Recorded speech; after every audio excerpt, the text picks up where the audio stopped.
नमस्कार, आपका स्वागत है भारत होम्योपैथी के यूट्यूब चैनल पर। और आज इस वीडियो में हम बात करेंगे कैसे नेचुरली आप अपने अस्थमा को घर पर ही ठीक कर सकते हैं। यानी आज इस वीडियो में मैं आपको कुछ ऐसी 5 होम रेमेडीज, ऐसे 5 घरेलू उपचार बताने वाला हूं जो आपके अस्थमा को आपके घर पर ही ठीक कर देंगे।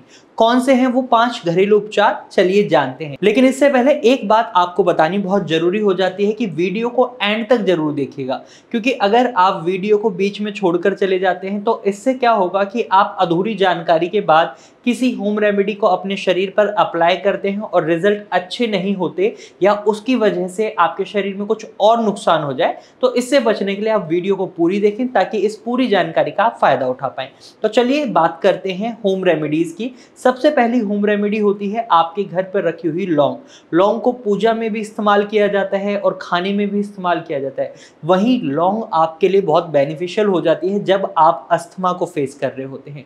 लौंग के अंदर कुछ ऐसे एसेंशियल ऑयल्स मिलते हैं जो हमारी कफ को मेंटेन करने में मदद करते हैं, हमारे चेस्ट की जो टाइटनिंग होती है उसको कम करने में मदद करते हैं, और जो ब्रीथिंग प्रॉब्लम हम फेस कर रहे होते हैं अस्थमा के दौरान उसको ठीक करने में मदद करते हैं। कई वीडियोस हम देखते हैं, हमारे कई पेशेंट आकर हमें बताते हैं कि हमने वीडियोस देखी होम रेमेडीज की, लेकिन उन्होंने हमें चीज़ तो बता दी ये करनी, किस मात्रा में करनी है और किस तरीके से खाना है उनको ये नहीं बताया। तो इस वीडियो में आपको मैं वो भी बताऊंगा, हर चीज़ के बारे में बताऊंगा। तो लौंग से ही शुरू करते हैं। लौंग को आपको किस तरीके से खाना है। सबसे पहले आप लौंग का काढ़ा बनाकर पी सकते हैं, या फिर आप लौंग को दिन में 3 से 4 लौंग खा सकते हैं। जैसे आप खाना खाते हैं, खाने के तुरंत बाद या 5-10 मिनट बाद आप 1 लौंग लें और अपने मुंह में रख लें उसको, या तो उसको नॉर्मल चूसते रहें या फिर उसको च्यू करके यानी चबा चबा कर खा सकते हैं।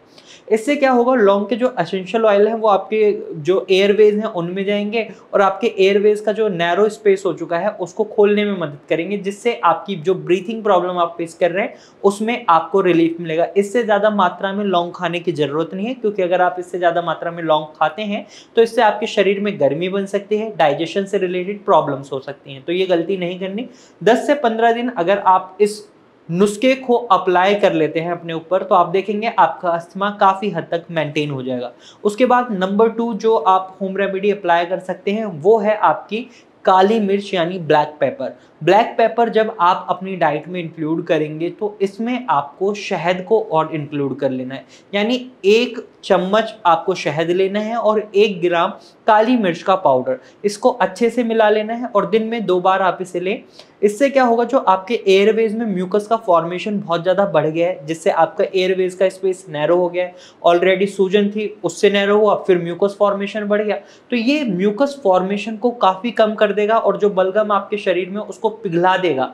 उसको या तो आप मुंह के थ्रू बाहर निकाल देंगे या वो आपके डाइजेशन प्रोसेस के थ्रू आपके शरीर से बाहर निकल जाएगा। तो इस तरीके से आप अपने म्यूकस फॉर्मेशन को कम कर सकते हैं जब आप काली मिर्च के साथ शहद लेते हैं। दिन में 2 बार करें, इससे ज़्यादा मात्रा में करने की कोई भी ज़रूरत नहीं है। नंबर 3 होम रेमेडी की हम बात करें तो यहाँ आप दालचीनी के साथ शहद मिला सकते हैं। इसकी भी मात्रा 1 ग्राम दालचीनी, 1 चम्मच शहद, इसको मिलाएं। दिन में 2 या 3 बार से ज़्यादा इसको भी नहीं लेना। ये आपकी डाइजेशन प्रोसेस को भी इम्प्रूव करेगा और जो आपके एयरवेज में म्यूकस का फॉर्मेशन हो रहा है, इन्फ्लेमेशन हो रही है, उसको कम करने में मदद करेगा, जिससे आपको सांस लेने में जो तकलीफ महसूस हो रही है, चेस्ट में जो पेन महसूस हो रहा है या जो आपकी चेस्ट में टाइटनेस आप महसूस कर रहे हैं उसमें आपको बहुत रिलीफ मिलेगा। इसी तरीके से 4th होम रेमेडी जो आप अपने शरीर पर अप्लाई कर सकते हैं वो है पीपल। कई लोग इसको पीपली बोलते हैं। इसको 1 ग्राम लेना है, इसका पाउडर, इसमें भी 1 चम्मच शहद डालना है और शहद डालकर इसके मिक्सचर को भी आप दिन में 2 बार ले सकते हैं, 3 बार ले सकते हैं, इससे ज़्यादा नहीं लेना है। और जब आप इस तरीके से इसको लेंगे तो ये भी आपकी डाइजेशन को इम्प्रूव करेगा, साथ ही साथ आपके एयरवेज के स्पेस को बढ़ाएगा जो नैरो हो चुके हैं, और आपके शरीर में जो म्यूकस का फॉर्मेशन बहुत हो रहा है उसको कम करने में मदद करेगा। और जब आपका जो कफ का म्यूकस का फॉर्मेशन कम होता है तो आपकी ऑटोमेटिकली सांस लेने की कैपेबिलिटी बढ़ जाती है। खांसी की जो प्रॉब्लम आप फेस कर रहे हैं उसमें आपको बहुत रिलीफ मिलेगा। तो इस तरीके से ये 4 रेमेडीज आपकी मदद करती हैं। अब जो 5वीं होम रेमेडी मैं आपको बताने वाला हूँ वो ये मान लीजिए अस्थमा का रामबाण इलाज है। अगर आप इस होम रेमेडी को अप्लाई करते हैं, फॉलो करते हैं तो आप अस्थमा से ठीक भी हो सकते हैं घर बैठे ही। क्या है वो? सौंठ और शहद। आप 1 ग्राम सौंठ का पाउडर लें, उसमें 1 चम्मच शहद मिलाएं और दिन में 3 बार आप इसे ले सकते हैं। अब इसको लेने के लिए आप दूध के अंदर यानी double tone milk, full cream milk नहीं, डबल टोन मिल्क में 1 चम्मच सौंठ के पाउडर को आप डालें और इसको उबाल लें। इस दूध से भी जो आपका म्यूकस फॉर्मेशन होता है वो कम होता है, जो बलगम है वो बहुत कम हो जाता है और एयरवेज क्लीन हो जाते हैं, यानी लंग्स को डिटॉक्स करने का काम कर रहा है यहाँ पर आपका सॉल्ट। और जिससे क्या होता है, आपके जब एयरवेज क्लीन होते हैं सांस लेने में ऑटोमेटिकली आपको फायदा देखने को मिलता है। जैसे आप देखेंगे अस्थमा पेशेंट्स को सांस लेने में बहुत तकलीफ होती है, खांसी आती है, उसमें इंस्टेंट रिलीफ देता है ये घरेलू नुस्खा। और इसके साथ साथ सौंठ आपकी डाइजेशन प्रोसेस को भी अच्छा बनाए रखता है। अगर आपका वेट बहुत ज़्यादा है तो ये आपके वेट को मेंटेन करने में भी बहुत मदद करता है। अगर आप डेली बेसिस पे सौंठ खा रहे हैं तो ये आपकी कैलोरीज बर्न करने में मदद करता है जब आप एक्सरसाइज करते हैं, और साथ ही साथ आपके वेट को मैनेज करने में भी बहुत अहम रोल होता है उस समय सौंठ का।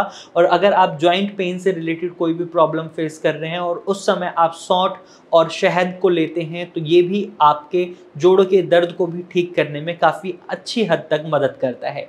अब इसके साथ साथ मैं आपको एक बात और बताऊंगा कि जो सारी होम रेमेडीज़ मैंने बताई हैं ये आपके इम्यून सिस्टम को स्ट्रॉन्ग बनाने का भी काम करती हैं। अगर आपका इम्यून सिस्टम स्ट्रॉन्ग बनेगा तो आप देखेंगे जो ऑटोमेटिकली आपका अस्थमा बढ़ रहा है वो धीरे धीरे कम हो जाएगा, क्योंकि आपका इम्यून सिस्टम सही से काम करेगा। अब इन 5 होम रेमेडीज़ को आप घर पर अप्लाई कर सकते हैं। कोशिश करें एक समय पर एक ही होम रेमेडी अप्लाई करें, या फिर आप अगर सारी होम रेमेडीज को एक साथ अप्लाई करना चाहते हैं, फॉलो करना चाहते हैं, तो उसका भी एक नुस्खा है। समान मात्रा में आप लौंग लें, सौंठ लें, पीपली लें या पीपल लें, इसी तरीके से दालचीनी लेनी है और इसी तरीके से काली मिर्च, इन 5 का मिक्सचर बनाएं। और जब आप खाना बनाते हैं तो 1 चम्मच या थोड़ा सा 1 चुटकी भर आप उसमें इस मसाले को डाल सकते हैं, आपके खाने का टेस्ट भी बढ़ेगा। और कोशिश करें पानी वाली सब्जी बनाकर खाएं। इससे क्या होगा, जो सूप बोलते हैं हम या फिर काढ़ा बोलते हैं, वो ऑटोमेटिकली इन चीज़ों का काढ़ा भी बन जाएगा और आपको खाने के साथ ये सारे गुण मिल जाएंगे जो आप नॉर्मल होम रेमेडीज़ में अप्लाई करना चाहते थे। जनरली हम देखते हैं लोग नॉर्मल होम रेमेडी अप्लाई नहीं कर पाते। खाना तो हर इंसान खाता है, तो खाने में आप इस तरीके से इन चीज़ों को डालकर अपने अस्थमा को मैनेज कर सकते हैं। अब यहाँ पर बात आती है क्या सभी लोग ऐसा कर सकते हैं, तो यहाँ मैं आपको बताना चाहूँगा सभी लोग ऐसा नहीं कर सकते। अगर आप फीमेल्स हैं और आपका पीरियड्स का टाइम चल रहा है, मेंस्ट्रुएशन साइकिल चल रही है, इस ड्यूरेशन में आप इनमें से किसी भी होम रेमेडी को अप्लाई ना करें, क्योंकि ये आपके शरीर में गर्मी भी बढ़ाती हैं और ब्लड फ्लो को भी बढ़ाती हैं। इससे आपको दिक्कत हो सकती है, इस बात का खास ख्याल रखें। या फिर अगर किसी भी व्यक्ति के शरीर में बहुत ज़्यादा गर्मी है तो इन्हें या तो बहुत ही सीमित मात्रा में लें या डॉक्टर की सलाह के बाद लें या बिल्कुल ही अवॉइड कर दें। अक्सर हम देखते हैं अस्थमा के पेशेंट में शरीर में गर्मी नहीं होती, लेकिन एक्सेप्शनल केसेस हर जगह होते हैं। कुछ पेशेंट अस्थमा के ऐसे भी होते हैं जिनके शरीर में बहुत गर्मी होती है, तो उन पेशेंट को इनमें से किसी भी होम रेमेडी को अप्लाई नहीं करना है।